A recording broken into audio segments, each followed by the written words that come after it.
Hello বন্ধুরা, welcome to my channel অশ্বরেরই কথা। আশা করি তোমরা সবাই খুব ভালো আছো, আমিও খুব ভালো আছি। আজকে তোমাদেরকে যে ভৌতিক ঘটনাটা আমি শোনাতে চলেছি সেটা যেমন ভৌতিক ভয়ঙ্কর, তেমনই খুব হার্ট টাচিং, হৃদয় বিদারক এবং তেমনই খুব কষ্টকর। কারণ এই ঘটনাটা একটি ছেলে একটি মেয়ের ভালোবাসার কাহিনী, যাদের এন্ডিংটা কিন্তু ভালোবাসার এন্ডিংটা হ্যাপি এন্ডিং ছিল না। হারিয়ে যাওয়া, সারা জীবনের মতো চলে যাওয়া, এরকম একটা ঘটনা। তো বন্ধুরা, আজকে যে ঘটনাটা ঘটেছে, আমি ছেলেটির নাম অবশ্যই বলবো। ছেলেটির নাম পলাশ, আর মেয়েটির নাম মৌমিতা।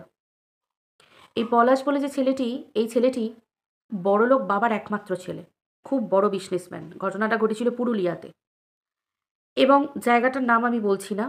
কেন বলছি না তার কারণ, এই পরিবারের অনেক সুনাম আছে ছেলেটির পরিবারের। তো সেই ক্ষেত্রে আমি ছেলেটির টাইটেল এবং ছেলেটির বাড়ি প্রপার কোন জায়গায় সেই জায়গাটা আমি বলছি না, তবে পুরুলিয়ার মধ্যে। তো সেই হিসেবে ছেলেটি আর মেয়েটি পড়তো একটি স্কুলে, সেই স্কুলেই ছেলেটি পড়তো। ছেলেটি মেয়েটির থেকে 3 বছরের বড়, আর মৌমিতা ছেলেটির থেকে, পলাশের থেকে 3 বছরের ছোট। আমি তো পলাশের ফ্যামিলির কথা তোমাদেরকে বললাম, এবার বলি মৌমিতার ফ্যামিলির কথা। মৌমিতার ফ্যামিলিতে মৌমিতার কেউ সেরকম নেই। মৌমিতার মা আর মৌমিতা, এই দুজন। পুরুলিয়ার একদম পাহাড়ের একটা ছোট্ট গ্রামের মধ্যে এই মৌমিতা আর মৌমিতার মা থাকে। অবস্থা একদমই ভালো নয়। মৌমিতার দাদা ছিল, কিন্তু মৌমিতার দাদা বাইরে চাকরি করত। যেখানে চাকরি করত সেখানে কনস্ট্রাকশনের কিছু কাজে কোনো কারণে একটা অ্যাক্সিডেন্টাল ডেথ হয়ে যায়। তো মৌমিতার দাদা সেখানেই মারা যান। ওই বলতে পারো গরিব মা আর মেয়ের সংসার। মা পরের বাড়িতে কাজ করেন, আর মৌমিতা পড়াশোনা ভীষণ ভালোবাসে। তো মৌমিতার মা মৌমিতাকে কিন্তু কষ্ট করে হলেও পড়াশোনা করাতেন। এই স্কুলে গিয়ে যেমন ছেলেমেয়েরা প্রাইভেট টিউশন পড়তে যায়, সেরকম এক জায়গায় টিউশন পড়া, স্কুলে যাওয়া, এইভাবে চোখাচোখি, তারপর দুজনের মধ্যে প্রেম হয়। পলাশ উচ্চ মাধ্যমিক যখন দেয়, তখন আম পলাশ যখন উচ্চ মাধ্যমিক দিচ্ছে, তখন মৌমিতা মোটামুটি ওই ক্লাস 9-এ এরকম পড়ছে। অতএব উচ্চ মাধ্যমিক দিলেই পলাশ কিন্তু বেরিয়ে যাবে স্কুল থেকে, কারণ এইচএস বেসিসে স্কুল। তো সেই ক্ষেত্রে বেরিয়ে যাবে, পাস আউট হয়ে যাবে। তারপর পলাশ যাবে কলেজে। এবার পলাশ বড়লোকের বাড়ির ছেলে, স্বাভাবিক ব্যাপার। তার বাবা ঠিক করেছে যে এখানে পুরুলিয়াতে না রেখে তাকে বাইরে কলকাতা বা অন্য কোনো জায়গাতে রেখে পড়াশোনা করাবে। এবার ঘটনাটা ঘটছে এইখান থেকে। তার আগে পলাশের বাবা কোনোভাবে একটা জানতে পেরে যায় যে এই মৌমিতার সাথে পলাশের প্রেমের ঘটনাটা। এবার দেখো, বড়লোক বাড়ির ফ্যামিলি, বড়লোক ফ্যামিলি সাধারণত এমনিতেই মানে জাতপাত এরকমও আমাদের সমাজে হয়ে আছে। এখনো পর্যন্ত চট করে এই প্রেম ভালোবাসার বিয়ে সবাই কিন্তু মেনে নেয় না। এবার বড়লোক গরিব লোক এতটা বড় দূরত্ব, ভাবা যায় এরকম এতটা ডিফারেন্স, এরকম আর কি। যদিও মানুষ এগুলো কি করে চিন্তা ভাবনা করে, সেটাই আজকালকার যুগে এগুলো ভাবলেও খারাপ লাগে। আমি যে ঘটনাটা তোমাদের সাথে শেয়ার করছি, এই ঘটনাটা প্রায় আজ থেকে 10 বছর আগেকারের। 10 বছর, পাক্কা 10 বছর আগের ঘটনা। যারা ওই সময়কার, তারা পুরুলিয়ার অনেকেই এই ঘটনাটার কথা ঠিক জানবে তোমরা। আর এই ঘটনাটা আমি জানতে পেরেছি এই পলাশেরই খুব কাছাকাছি একজন বন্ধুর কাছ থেকে। আমার বাড়ির কাছাকাছি বর্ধমানই তার বাড়ি। তো বন্ধু বান্ধবের প্রসঙ্গে আমি তার স্ত্রীর কাছ থেকে সমস্ত কথা জানতে পেরেছি। সেটাই আজকে তোমাদেরকে আমি শোনাচ্ছি। ঘটনাটা শোনার পর না, ভয়ঙ্কর ব্যাপার তো দূরের কথা, চোখ থেকে জল পড়েছিল। এত কষ্ট হয়েছিল, চিনি না জানি না, কিন্তু কোথাও না কোথাও যেন একটা কিরকম একটা কষ্ট চোখ। জানি না তোমরা শোনার পর তোমরা কি ফিল করবে। তো ঘটনাটাকে শুনে নাও। সেটা হচ্ছে ওই যে মানে ভালোবাসার ব্যাপারটা, এবং ওদের ভালোবাসা যে জেনুইন ছিল সেটাও কিন্তু পলাশের ফ্যামিলির লোক, পলাশের বাবা জানতে পেরে গেছিল। জানতে পেরে গেছিলেন। তখন ওনারা কিন্তু সব জেনে শুনেই ঠিক করেন যে পলাশকে বাইরে নিয়ে যাবে। এবার মৌমিতা, স্বাভাবিক, মৌমিতার মা এই ব্যাপারটা জেনে গেছিল মৌমিতার থেকে। কারণ মৌমিতা একদিন খুব কান্নাকাটি করছিল, খাওয়া দাওয়া বন্ধ করে দিয়েছিল যখন শুনেছিল পলাশ চলে যাবে। মৌমিতার মা মৌমিতাকে বোঝায় যে এগুলো সম্ভব নয়, জানি পলাশ ভালো ছেলে, কিন্তু আমরা গরিব। তো সেই ক্ষেত্রে পলাশের সঙ্গে আমাদের চিন্তাভাবনা কোনোদিন মেলে না, এগুলো ভুল। তো সেই ক্ষেত্রে মৌমিতা খুব কষ্ট পায়। পলাশ আসে মৌমিতাদের বাড়িতে কলকাতা যাবার আগে। পলাশ মৌমিতার মায়ের সাথে কথা বলে এবং বলে যে আমি ফোন করব, এবং একটা ছোট্ট ফোনের ব্যবস্থা করে দিয়ে যায়। আজ থেকে 10 বছর আগের কথাই আমি বলছি। ছোট্ট ফোনের একটা ব্যবস্থা করে দিয়ে যায়। তো তখন বলে যে পলাশেরই একজন চেনা জানা, পলাশেরই চেনা জানা। তো একজন বন্ধু, তো তার কাছে ফোনটা থাকে এবং বলে যে মৌমিতাকে যখনই কথা বলার ইচ্ছা হবে তখন সে যেন নিয়ে গিয়ে মৌমিতাকে দেয়। এরকম। ঠিক আছে চলো, সব কিছু ঠিকঠাক হলো। পলাশ গেছে। তো কপাল মানুষের কীরকম হয়? মানে ভগবানের বোধহয় সুখ সহ্য হয় না, বা অনেকের খুশি বোধহয় ভগবানের সত্যি সহ্য হয় না, বা কার খাতায় কে কীরকমভাবে লিখে আসে, এই মানে 4 আঙুলের কপালে কী লেখা থাকে সেটাও জানা থাকে না কারোর। একদিন মানে মৌমিতার মা কাজ করতে গেছিলেন, রান্না-বান্না করতে গেছিলেন। মানে উনি রান্না-বান্না, বাসন মাজা এইসব কাজ ঘুরিয়ে ফিরিয়ে করেন অনেকের বাড়িতে ওখানকারের। মৌমিতা পড়তে গেছিল। মৌমিতা পড়ে-টড়ে ফিরেছে। কিন্তু মৌমিতার মা কেউ দেখেনি যে মৌমিতাদের ঘরের মধ্যে ইলেকট্রিকের একটা প্রবলেম হয়েছিল। মানে যেখানে শর্ট সার্কিট হয়ে গেছিল। তারপর পড়ে-টড়ে এসে মানে পড়ে-টড়ে এসেছে, মৌমিতা পড়ে-টড়ে এসেছে প্রায় 7:30 8টা এরকম বেজে গেছে। প্রেম কিন্তু ওইভাবেই চলছে। যখন মনে হয় ফোনে কথা বলে এরকম ব্যাপার। এবার মৌমিতা খাওয়া-দাওয়া করেছে। মৌমিতার মা ওই সেদিনকে রান্না-বান্নাও হয়নি। পরে যেটা শোনা গেছে ওদিনকে মৌমিতার মা রান্না-বান্না করেনি। যাদের বাড়িতে কাজ করতেন সেখান থেকে খাবার দিয়েছিল। সেই খাবারই মামের হয়ে গেছে। তো দিয়ে মৌমিতার মা শুয়ে পড়েছে। এবার রাতের দিকে ঘুমিয়ে পড়েছে। স্বাভাবিক ব্যাপার। এবার পুরুলিয়ার ওয়েদার আমরা সবাই জানি। ঠান্ডা গরম মেশানো, রাতের দিকে ঠান্ডা পড়ে। তো ঘুমিয়ে পড়েছে কোনোভাবে, সারাদিন কাটাকাটুনি। মৌমিতাও পড়াশোনার চাপ সব রকম ক্লান্ত হয়ে ঘুমিয়ে পড়েছে। শর্ট সার্কিট হয়ে গিয়ে পুরো বাড়িটায় আগুন লেগে এতটুকু পজিশন ছিল না যে মা-মেয়ে বেরিয়ে আসতে পারে। পুরো বাড়িটা দাউ, দাউ করে জ্বলে যায়। আশেপাশের প্রতিবেশীরা যখন এসে জল-টল দিয়ে নেভাবার চেষ্টা করে, তখন কারুর কোনো আওয়াজ ছিল না ভিতরে। ভিতরে মৌমিতার মা মেয়েকে নিয়ে থাকেন। তার মানে একটা মেয়েকে নিয়ে থাকা মানে ভিতর থেকে চাবি দিয়ে শোন। সে চাবি, আগুনটা এমনভাবে রেগে গেছিল, মানে এতটা ওনারা ঘুমে আচ্ছন্ন ছিলেন যে নাকি ভগবান ওরকমভাবে ঘুম পাড়িয়ে দিয়েছিলেন, তালাটা খোলার পর্যন্ত সময় হয়নি। পুরো বাড়িটা আগুন লেগে যায়। আগুন লেগে মৌমিতার মা মারা যায়। এই খবরটা মৌমিতা মারা যাবার পরে মৌমিতার বাবা পলাশকে দেননি, এবং দেননি মানে পলাশ পর্যন্ত দিতে দেননি খবরটা। মৌমিতার বাবা কানাঘুষো জানতে পারে যে ছেলেটির মাধ্যমে পলাশ ফোন দিয়ে মৌমিতার সাথে কথা বলতো, সেই ছেলেটির সাথে পলাশের বাবা খোঁজ নিয়ে কথা বলেন এবং বিভিন্ন রকমভাবে সেটা তার মতো করে পলাশ পর্যন্ত খবর যেতে দেননি। এবং পলাশের কাছে এটা জানানো হয় ওই মৌমিতার বন্ধুটাকে দিয়ে, মানে ওই যে পলাশেরও বন্ধু, মৌমিতার বিয়ে হয়ে গেছে। মৌমিতার মা একটি ভালো ছেলের খোঁজ পেয়েছিল এবং মৌমিতার জোর করে বিয়ে দিয়ে দিয়েছে এবং সে শ্বশুরবাড়ি করছে।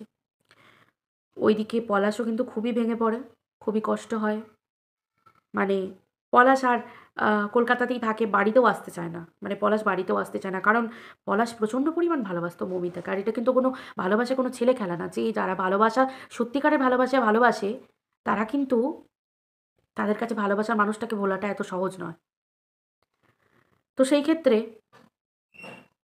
পলাশ বাড়িতেও আসে না। পলাশের বাবাও কোনোভাবে সেরকমভাবে চায় না যে কোনোভাবে ও এখানে আসুক আর জানাজানি হোক যে না, এইরকম ঘটনা ঘটেছে। তখন পলাশের ভোলাটা খুব কষ্টকর, বা ছেলে আঘাত পাবে কোনো বাবা মাই সহ্য করবে না। সে এতদিন মেনে নেননি সেটা আলাদা ব্যাপার, কিন্তু সরি, যখন আর নেই পৃথিবীতে সেটা জানলে হয়তো পলাশের পড়াশোনার ক্ষতি হবে আরও।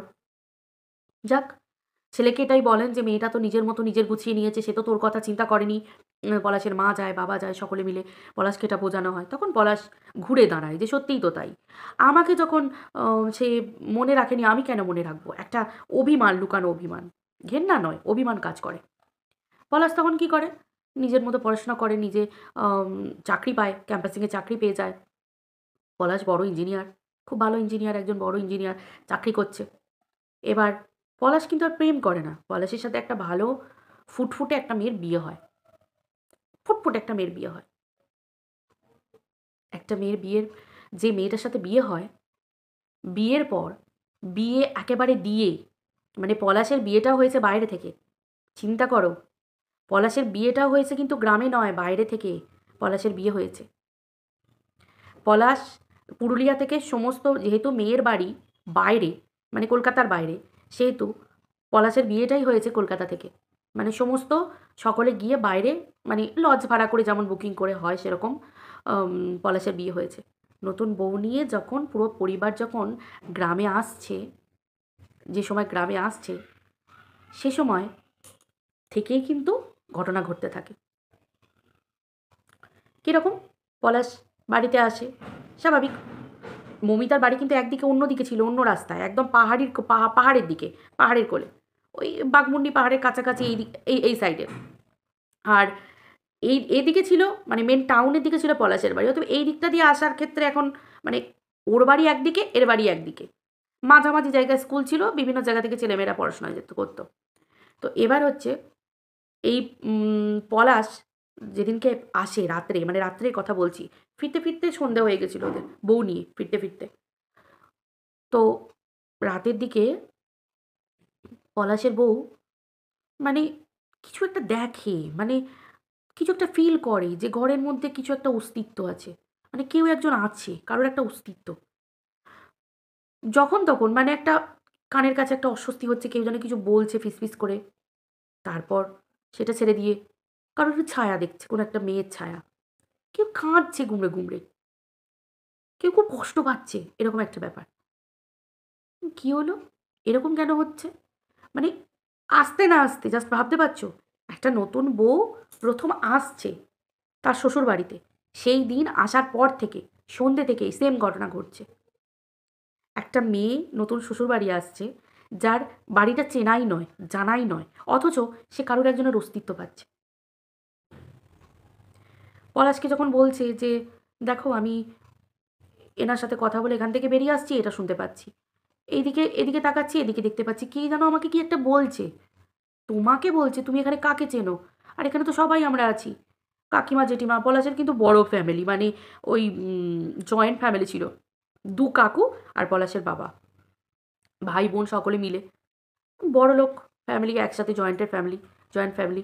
তো অত বড় বাড়ি, এবার এরকম একটা ব্যাপার, না না তুমি এরকম নতুন আমাদের বাড়িতে এসেছো, বড় বাড়িটাও বড়, ওই জন্য তোমার মনে হচ্ছে কিছু একটা এরকম মনে হচ্ছে, তুমি তো এত বড় জয়েন্ট ফ্যামিলি দেখোনি, তোমার এরকম মনে হচ্ছে। তাছাড়া কখন আমরা বেরিয়েছি, তারপর পুরুলিয়া পৌঁছেছি, ওই জন্য তোমার এই জার্নির জন্য এরকম হচ্ছে। রাতে শুয়েছে, রাতে শুয়ে স্বাভাবিক ব্যাপার, হাজব্যান্ড ওয়াইফের একটা রাতে একসাথে শুয়েছে, সেই সময় একটা অদ্ভুত একটা ব্যাপার, একটা মেয়ের মুখ পরিষ্কার দেখতে পাচ্ছে, চোখ বন্ধ করছে, একটা মেয়ের মুখ দেখতে পাচ্ছে, একটা কালো, মানে কালো মানে পুরো কালো, শুধু চোখগুলো জ্বলজ্বল করছে, একটা মেয়ের মুখ দেখতে পাচ্ছে, সে কাঁদছে। কখনো দেখতে পাচ্ছে ওই দিকে কোথাও একটা কর্নারে বসে কাঁদছে। পলাশের বউ চিৎকার করে উঠেছে, পলাশ চিৎকার করে উঠেছে, কি হয়েছে তোমার, কি হয়েছে? তাড়াতাড়ি করে পাশের রুম থেকে সবাই ছুটে এসেছে, কি হয়েছে? মানে দরজা ধাক্কা দিচ্ছে, পলাশ দরজা খুলেছে, বলছে কি হয়েছে, কি হয়েছে? তখন বলছে আমি এখানে এরকম দেখেছি। পলাশের বাবা মা জানে যে কিছু একটা ব্যাপার আছে, আমরা ছেলের কাছ থেকে লুকিয়েছি, কিন্তু আমরা পুরুলিয়া এসে গেছি। আর কিন্তু কিছু করার নেই, কারণ মৌমিতার মা, মৌমিতা পুড়ে মারা গেছে, তাদের সৎকারটা পর্যন্ত হয়নি, মানে ওইখানেই পুড়ে মারা গেছে, তাদের কেউ ছিল না, তাদের একটা শ্রাদ্ধ শান্তির কাজ পর্যন্ত হয়নি। সেই আত্মা ঘুরে বেড়াচ্ছে তাদের, কষ্টকর আত্মা, ভালোবাসতো মেয়েটা ছেলেটা দুজন দুজনকে, সে টানটা কোথায় যাবে? আমাদের হিন্দু সমাজে কথিত আছে যে শ্রাদ্ধ শান্তি ভালো করে না হলে আত্মা কষ্ট পায়, এটা কিন্তু ছেলে খেলার কথা নয়। তো সেই হিসেবে পলাশের বাবা এবং পলাশের মা, পরিবারের লোকজন কিন্তু বুঝতে পারছে যে এই ঘটনা, বুঝতে পারছি যে পলাশের বউ কাকে দেখতে পাচ্ছে। পরের দিনই পলাশকে ডেকে পলাশের বাবা সমস্ত কথা খুলে বলে, কারণ ঘটনাটা অনেক দেরি হয়ে গেছে, কারণ দেখো যে যাবার সে চলে গেছে, কিন্তু এখানে পলাশের বউ, সে মেয়ে তো পলাশকে ভালোবাসতো, সে তো চাইবে যে সে পলাশের কাছে তার সমস্ত সত্যিটা জানানো হোক। পলাশের বাবা অনেকটা বুঝতে পেরেই আগে থেকে কিছুটা ভয়, ভীতি, যাই বলো না কেন, সব কিছুর মাধ্যমেই পলাশকে ডেকে পরের দিন সকালে কথাগুলো বলে। পলাশ তো প্রচণ্ড কান্নায় ভেঙে পড়ে, পলাশের মন ভেঙে যায়, পলাশ বাবা মায়ের সাথে কথা পর্যন্ত বলে না, এরকমও হয়েছে। পলাশ খাওয়া দাওয়া বন্ধ করে দেয়, পলাশ সব ঘটনা তার নিজের স্ত্রীকে খুলে বলে। কিন্তু ভগবান এটাই হয়তো বলে যে পলাশের স্ত্রী মেয়েটা ভীষণ ভালো। ভালো কিভাবে বোঝা গেল, পলাশের স্ত্রী পলাশকে এটাই সান্ত্বনা দেয় যে আমি কখনো বলবো না যে ওই মেয়েটাকে তুমি ভুলে যাও, আমিও চাইবো ওই মেয়েটার কাজকর্ম হোক, ওর মায়ের কাজকর্ম হোক। এবং সেই কথা পলাশের স্ত্রী, পলাশের শ্বশুরমশাই, পলাশের বাবা মানে মেয়েটার শ্বশুরমশাই শাশুড়িমার কাছে বলে সকলকে ডেকে যে কাজ করতে চায়, মৌমিতার মা আর মৌমিতার কাজ তারা করতে চায় এবং পলাশের হাত দিয়েই সে কাজ হবে। মন্দিরে গিয়ে তাদের নামে মৌমিতার মায়ের নামে, যেহেতু পলাশ ভালোবাসতো, সে তো আর নেই, সে তার স্বামীকে বিশ্বাস করে আর সে কখনো বলবেও না মৌমিতাকে ভুলে যেতে। সে ছিল অতীত, এখন ও তার স্ত্রী বর্তমান। অতএব অতীত যেমন তার মনে আছে মনেই থাকবে, মৌমিতার জায়গা আলাদা, আর এখন যে তার স্ত্রী সে তার জীবনে সেই জায়গায়। এই কথাটা শোনার পর পলাশও অনেকটা মানে শান্তি পায় এবং অটোমেটিক্যালি একটা রেসপেক্ট চলে আসে। ভালোবাসা কতটা এসেছিল সেটা এখন আর আমিও জানি না, আর ঘটনাটা আমি জানি না, বা এখন কি ঘটনা সেটা জানি না। বাট এইটুকু পলাশ শেয়ার করেছিল তার বন্ধুর সাথে যে আমার স্ত্রীর প্রতি একটা রেসপেক্ট চলে আসে। মৌমিতাকে তো কখনো আমি ভুলতে পারবোই না, কিন্তু বিয়ে করেছি, সংসার করতে হবে। সে এত ভালো মেয়ে, সে কোনোদিন সে বলেছে যে কোনোদিন আমি বলবো না যে তুমি তাকে ভুলে যাও। এত বড় একটা ঘটনা ঘটে গেছে। হয়তো মৌমিতা যদি তার জীবনে থাকতো সে তো আর কখনো নিশ্চয়ই পলাশকে পেতো না, স্বামী হয়ে মানে স্ত্রী হয়ে আসতো না, এরকম একটা ব্যাপার। তো তার স্ত্রীর কথা অনুযায়ী সমস্ত কাজকর্ম হয়, শ্রাদ্ধ শান্তি হয়। তারপর যেটা হবার, আর পলাশের স্ত্রী কোনো ছায়ামূর্তি বা কোনো কিছু দেখতে পায় না। কিন্তু পলাশ খুব কষ্ট পায়, ভীষণ ভেঙে পড়ে, কষ্ট পায়। আস্তে আস্তে তার স্ত্রী তাকে হেল্প করে অ্যাজ আ ফ্রেন্ড বা অ্যাজ আ ওয়াইফ, তাকে মানে সারভাইভ করার জন্য এই ব্যাপারটা অনেকটা হেল্প করে।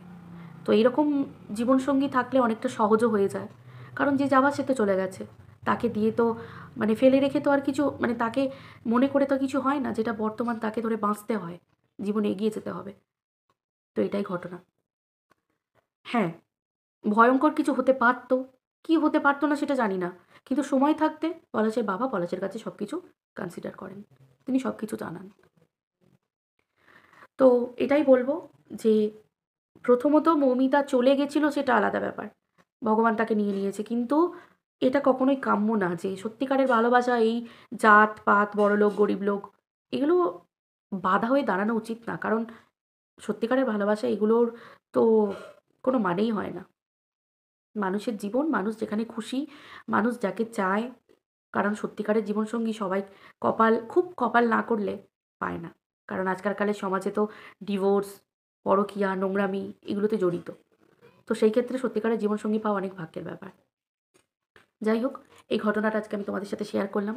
পলাশের বন্ধুর তরফ থেকে, তার স্ত্রীর কাছ থেকে আমি শুনতে পেয়েছি ঘটনাটা। তো তোমাদের কেমন লাগলো জানিও। এরকম অনেক কি এরকম ভৌতিক ঘটনা যদি তোমরা জানতে পারো, প্লাস এরকম ঘটনা, ভৌতিক বলে এটাকে ছোট করবো না, কিন্তু ওই যে মৃত্যুর পরেও দেখা দিয়েছিল, তার জন্য আজকে তোমাদের সাথে আমি এটা শেয়ার করলাম যে মৃত্যুর পর যদি আত্মা শ্রাদ্ধ শান্তি এগুলো না হয়, তারা কিন্তু মুক্তি পায় না, মুক্তি লাভ হয় না তাদের। তারা কিন্তু জানাতে আসে তাদের কষ্টটা, দুঃখটা। এটাই আমার জানাবার মেন উদ্দেশ্য। সবাই ভালো থেকো, আবার দেখা হচ্ছে একটা পরের এপিসোডে। যদি তোমাদের এরকম ঘটনা জানা থাকে তোমরা অবশ্যই আমাকে মেল করে জানিও।